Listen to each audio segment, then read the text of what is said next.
Thanks so much. Okay, hi everyone.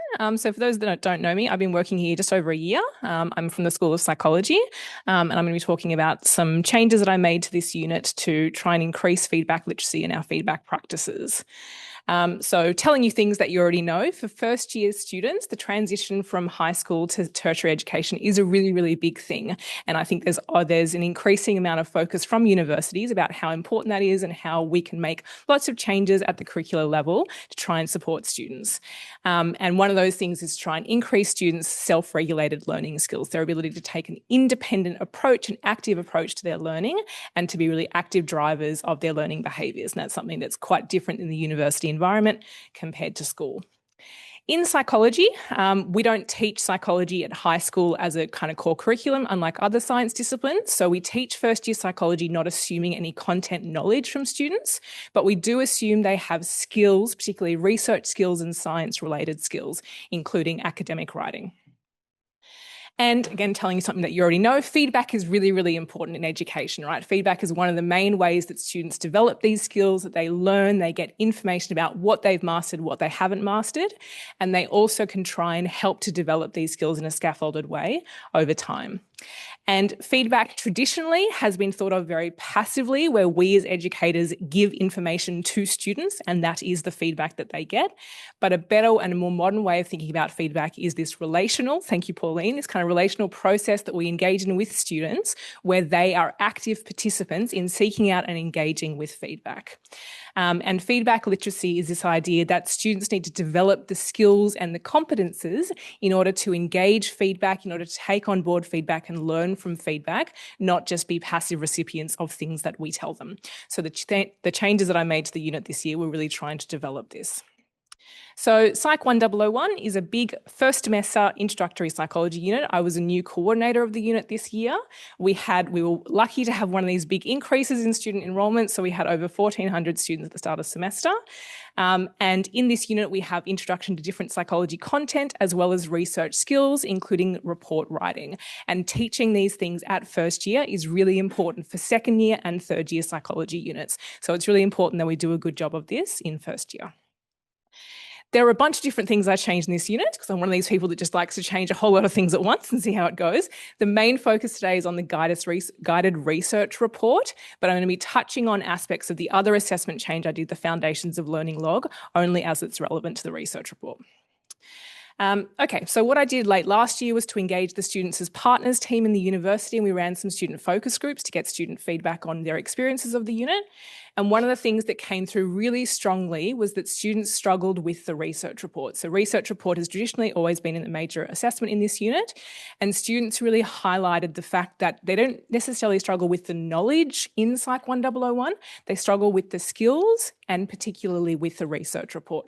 And they highlighted that transition from high school to university, this kind of assumed knowledge that we as educators are assuming that students have these skills, and a lot of students highlighted that they didn't have these skills. They didn't feel like there was an appropriate expectation. They talked about the workload, they talked about the need for better scaffolding or better structure of this assessment. So this really drove into the changes that I made in the unit this semester. So how I framed it to student, it was a 35% assessment task. And rather than saying it's a 35% report that you submit and that's the thing that's marked, I framed it as a 3-part assessment. So there was a report readiness check, which was the early feedback task in week 3. There was an annotated draft introduction they submitted in week 6 and got feedback on. And then the final report they submitted in week 10, which actually included them engaging and actively talking about how they have used feedback to improve that research report. And I'm going to go through the different elements of that here. So this is the 13th week of our semesters, and I've just highlighted here when these different aspects of the unit are happening. And the bolded ones are those 3 aspects of the research reports, the early feedback task, the draft and the report. And then I'm just talking about a couple of other things that were aspects of the Foundations of Learning log that tied into the research report. Okay, so in week 2, as part of the Foundations of Learning log assessment, students did this self-rated, I call it a uni skills self-check. They self-rated their confidence in a range of different academic skills that are particularly important, in my opinion, to transitioning to university and also psychology in particular. So 23 different skills across 7 different categories, including related to the report, reading and using academic sources, research and writing skills, and how they engage with feedback and take feedback on board to improve their work. So this is what it looked like. It was an SRES portal. Big thank you to James for building all this for me this semester. And so students did these kind of self-rating things on a range of different kinds of skills. So research and writing, feedback and improvement. So they were talking about how well they think they are coming into the unit, how much they think that they have these skills or how confident they feel. And then after they did those ratings, I got them then to highlight what the 3 most important skills were and then what active steps they're going to take in order to work on that. So right at week 2 of semester, what are you going to do to work on these things that you're identifying you're not super confident in? And this is a screenshot here of one student specifically talking about feedback, so wanting to work on their feedback skills. Okay. In week 3, we had the early feedback task. So this was in our tutorial classes in week 3. We broke down what the research report assessment entailed, including what the topic is, what the students are actually asked to do, and a week-by-week structure of what they were needing to do each week in order to get this task done. And then in the early feedback task itself, the students completed a Canvas quiz, which was mostly simple multiple choice questions. What is the task? How many starter references are there? What are you writing? When is it due? Those kinds of basic questions to check that students understand the task, as well as one written question where they had to do a week-by-week plan of what they're going to do to get the task done. And this was the feedback that I gave students in the Canvas quiz feedback that everyone got after they submitted it, which was my suggested plan. So even for those that were wildly off in their plan, and a number of them were, they then got this, which is my suggestion to you of what you do in week 3, what you do in week 4, what you do in week 5 in order to get this task done. Okay. In week 6, students submitted an annotated draft introduction. So this was the introduction of their research report, as well as highlighting 2 different excerpts for them to talk about an aspect of their introduction, how they used sources in that introduction, what the purpose of that piece of writing was. And this is really trying to get an insight into students' thinking so that we can see not just the work that they're producing, the output, but also get an insight into the process of their thinking and reasoning and writing. And I really framed this to students, even though there was no marks attached, it was an entirely optional assessment. I really tried to highlight to them what the value of this task was. So you're going to get feedback on this that's going to help you do a better job of your 35% assessment. And you're also going to need in that 35% assessment, the final report that's due in week 10, they're going to need to evidence that feedback. And this is a way that you get feedback that you can then evidence in there. So I'm incentivizing them to engage in this entirely optional task that I never use the word optional for because I didn't want to undermine the value of it, but trying to incentivize them to engage in it. And I also really tried to emphasize that this is not supposed to be a high stakes task. Just do the best that you can. Doing anything is better than nothing. Really trying to kind of support students and encourage them just to do something and get feedback on something. So this is what it looked like. That was the submission templates. They had a draft introduction box there. They also had these written responses, these excerpts where they had to talk about a couple of sentences from their introduction, what the role of those sentences are, how they're using sources, and then how it connects to what comes next in their introduction. And then they had to do an overall reflection at the end, again, trying to focus on this kind of work in progress attitude, saying that all drafts are a work in progress. That's what makes them a draft. Reflect on one part of your introduction that you think needs work. What makes it difficult to get it right? What ideas do you have to improve it for your final submission? So again, trying to put the emphasis back on them as to, what is it you're struggling with and what do you think you can do to make it better? And it was really insightful to see how students wrote these excerpts and also the reflections to get a really good insight into what their process is at that stage. So again, a couple of examples here. This is a student who's picked up their excerpts from their introduction. They're talking about what the point of that excerpt is, that it's talking about what the research has done. It needs to point out what the gap in the literature is to then lead into the present study that they're talking about. And then they're talking about how it then leads to the explicit hypotheses of the study itself. And their overall reflection here, so students saying they struggled with the aim paragraph despite running out of words. I've never written a psychology report before. I've really struggled to extend this. I think I could have improved or expanded on it. And for the tutors and for me marking this was really insightful to see what it was that students are struggling with so that then we could feed that back into the communications to them and the feedback that we gave them in the tutorials. So that was due in week 7 before the mid-sem break. Tutors marked it over the mid-sem break. In our week 7 tutorial after the break, we then talked about the feedback for the students.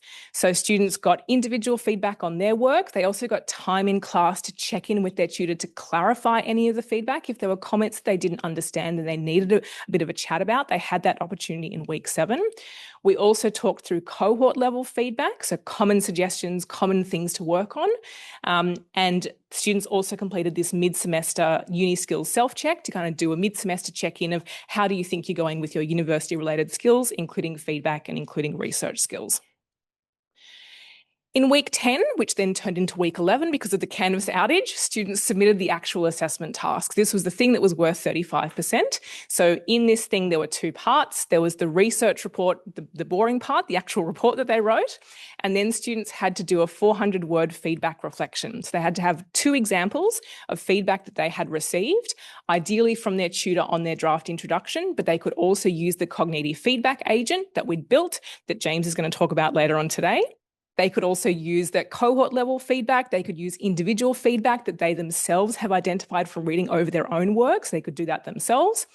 And they had to talk about what the feedback was, how they've addressed it in their research reports and how they've implemented that feedback, what has concretely changed as a result of implementing that feedback, and why that change was a positive thing. So they had to explain what the value was, what the improvement was of that change.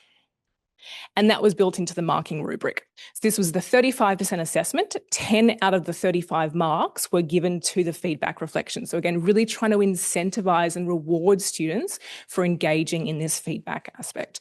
And I know some colleagues sometimes struggle with marking reflections. They find it a little bit wishy-washy. I think it's actually quite easy to have a marking rubric for things like this.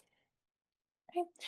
In our week 10 tutorials before the submission, every single student had a one-on-one conversation with their tutor. So we built time in that tutorial for students to have one-on-one conversations where they could ask 1 to 2 questions about their research report. That could be clarifying their intro draft feedback. It could be, have a look at my title page. Is my formatting correct? It could be, I'm really struggling with this paragraph. How do I explain this? So we gave all students an opportunity in class to ask their tutor of a question. And we also had time in that same tutorial to do an example marking exercise, which included examples of that feedback reflection section, because some students found it hard to visualize what that actually should look like. What is it that they're writing there? So giving them an example of what that kind of thing should look like was really helpful for them to be able to complete that part of the task. Okay. And again, here's some examples of this. So this is one example of the student's feedback reflection. And sorry. There. So for this one, the students are highlighting from the cognitive agent, so feedback they got from the cognitive agent, saying that they got feedback on their drafts, what it is that they were changing as a result of that, and then the fact that they also found synthesis a little bit challenging. So again, highlighting the skills that the students were struggling with a little bit. With this one here, they were talking about feedback that they got from their week 6 draft, and then again, how they've fixed that in their week 10 submission, what they've actually changed, and why it's an improvement. So why that change is an actual positive change. Okay.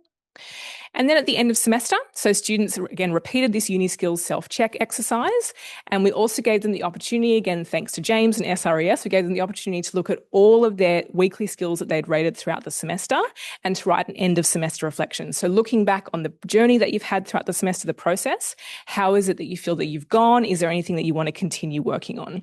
And this is an example of that I've picked out with students talking about feedback. So another important part of my learning journey is learning how to work with feedback. I think I improved a lot in using feedback from my assignment to make changes and strengthen my work. At the start of the semester, I was more focused on just completing tasks, but now I feel more confident in reflecting on feedback and using it to improve. So I think it was a really good assessment. I think hopefully it's really helped students to engage with research report writing, but also tried to emphasize to them that it really is a process. We don't expect you to do a fantastic job of this from the get-go, from the start. Thank you. To develop those skills over time. So not that we want to be too focused on metrics and too focused on these sorts of things, but how do the USS helpful feedback scores go? So psychology doesn't do particularly well on the feedback item. I'm sure Mike is aware. So these are the data from 2023, 2024, 2025. First year psych are these lines down the bottom here, the science first year units and then the university first year units. And we had a massive increase for Psych 1001 in this helpful feedback item, which I was really, really happy to get. And the thing that I think that makes this extra special is the fact that students were doing this before they actually got feedback on that major assessment. So because of the timing, they didn't receive feedback until after the USS closed. And there were some really lovely comments that students wrote, particularly about how helpful the scaffolding and the breaking up of this assessment task was. Okay. So in terms of the feedback that students got for that major assessment, again, I'll leave that to James because he's going to talk about that later on. This is what it looked like for students when they actually got their marks and their feedback back from the major assessment. So takeaways, I think there's definitely things that I'll improve on this model for next year, but I think it's a really nice model of how to scaffold and break up assessment tasks. Very, very happy to talk about it in more detail if anybody is interested. And I just want to give a really big thank you to James for being the brains behind a lot of this, and also I had a fantastic postgrad teaching fellow, James Carrick, who was also fantastically helpful for this. So thank you, and I look forward to hearing your feedback on this.